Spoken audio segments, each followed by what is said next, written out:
It's Gervonta Davis versus Hector Garcia in the lightweight title fight on Showtime pay-per-view, and that goes down Saturday night at the Capital One Arena in D.C.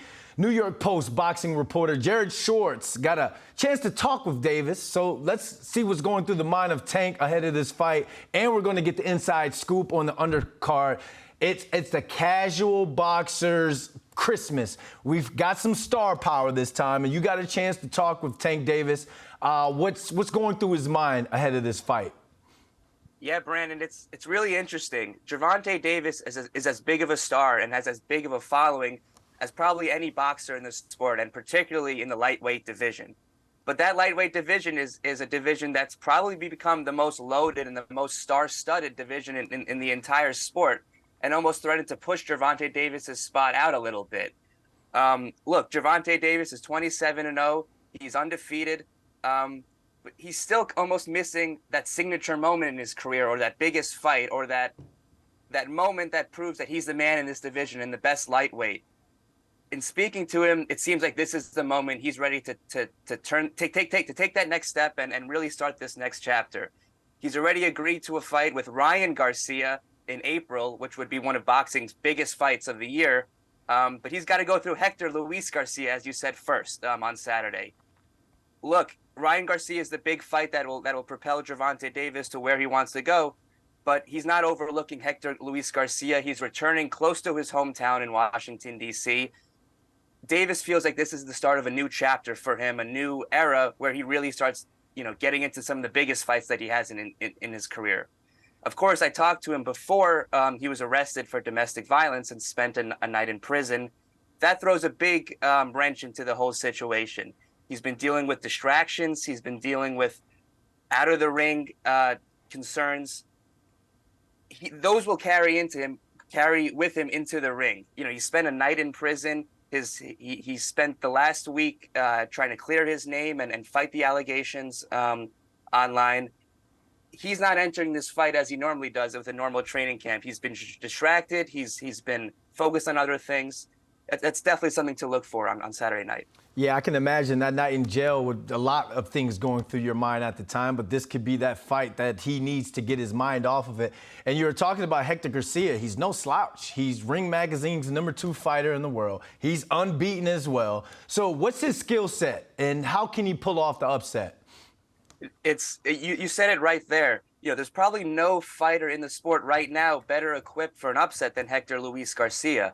Kind of an unheralded and unknown fighter as of last year. He kind of catapulted his career, stepping in at the last moment and defeating Chris Colbert in what was named boxing's upset of the year. He followed that up by defeating Roger Gutierrez to win the WBA super featherweight title. So just in the last year, he's gone from unheralded to the upset king, or the king of the upsets. He's someone who's coming in with a lot of fire, a lot of ambition, and someone whose career has completely catapulted from where it was last year. So he's hungry. He sees the opportunity. He's someone who's taken opportunities and done the most with them. So he's a dangerous fighter that's not just a stepping stone to get to Ryan Garcia for Gervonta Davis. Yeah, and he's representing the Dominican Republic, so he's got fans, and he's no underdog. I know Tank has 14-1 odds, but this is truly going to be a pretty dope fight. And you also got a chance to talk to Jaron Ennis, who is arguably one of boxing's most dynamic fighters out there. He's fighting for his shot at a championship fight. What was that conversation like? You said it right there. He's probably one of, if not the most dynamic boxer in boxing right now. But he's also probably the most avoided boxer in the sport right now. Look, he's undefeated. He's barely even lost a round in his entire career. But he still hasn't been able to get those title opportunities that he so desires. It's interesting. He's so ferocious inside the ring, so overwhelming inside the ring, but outside the ring, he's much more soft-spoken. He's much more, quiet and has a much more easygoing demeanor. And this is the second time I talked to him, and you can tell there's a little bit of impatience starting to creep in.